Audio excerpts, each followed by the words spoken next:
Civil PC 30 days study challenge ಇವತ್ತು day 3 ಐತ್ರಿ. ಅದಕ್ಕಿಂತ ಮುಂಚೆ ಇನ್ನೊಂದು ಇಂಪಾರ್ಟೆಂಟ್ ವಿಷಯ ಏನಪ್ಪಾ ಅಂತ ಹೇಳಿದ್ರೆ, ಯಾರೆಲ್ಲ ಪಿಸಿಗೆ ಅಪ್ಲೈ ಮಾಡಿಲ್ಲಲ್ಲ ಅವರ ಇವತ್ತನ ಹೋಗಿ ಅಪ್ಲೈ ಮಾಡ್ರಿ. ಇವತ್ತನ ಲಾಸ್ಟ್ ಡೇಟ್ ಐತಿ.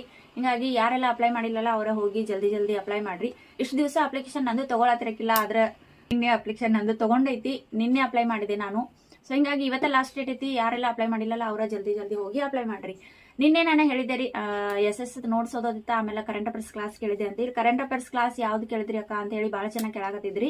ಮೈ ಟಾರ್ಗೆಟ್ ಯೂಟ್ಯೂಬ್ ಚಾನಲ್ ಐತ್ಲ, ಅದ್ರೊಳಗ ಪೇಪರ್ ಕಟಿಂಗ್ ದ 6 months ದ current affairs important paper cutting ದ ಹೇಳಾಕತ್ತಿದ್ರ. ಹಿಂಗಾಗಿ ನಾನು ಅದನ್ನ ಕ್ಲಾಸ್ ಕೇಳಿದ್ನಿ.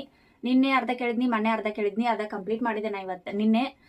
ಇವತ್ತು ಬಂದ್ಬಿಟ್ಟ ಸೈನ್ಸ್ ದ NCERT ನೋಟ್ಸ್ ಓದೈತಿ. ಇದನ್ನ ಕಂಪ್ಲೀಟ್ ಮಾಡ್ಬೇಕಂತ ಅನ್ಕೊಂಡೇನಿ. ಸೈನ್ಸ್ ದ NCERT ದ ಅದಕ್ಕೆ ನಡು ಏನಾರೇ ಬೇರೆ ಕ್ಲಾಸ್ ಕೇಳಿದ್ನಿ ಅಂತ ಹೇಳ್ರೆ ಇವತ್ತ ಮುಗಿಯಂಗಿಲ್ಲ. ಇಲ್ಲ ಕ್ಲಾಸ್ ಕೇಳಿಲ್ಲ ಯಾವ್ದು ಅಂತ ಹೇಳಿದ್ರೆ ಇದು ಇವತ್ತ ಮುಗಿತೈತಿ. ಯಾಕಂದ್ರೆ ಫಸ್ಟ್ ಒಂದ್ಸಲ ಓದಿದ್ನಿ, ಈಗ ಎರಡನೇ ಸಲ ರಿವಿಷನ್ ಅಷ್ಟ ಮಾಡೋದೈತಿ, ಓದೋದೈತಿ. ಇವತ್ತ ಕಂಪ್ಲೀಟ್ ಮಾಡ್ಬೇಕಂತ ಅನ್ಕೊಂಡೇನಿ ಸೈನ್ಸ್.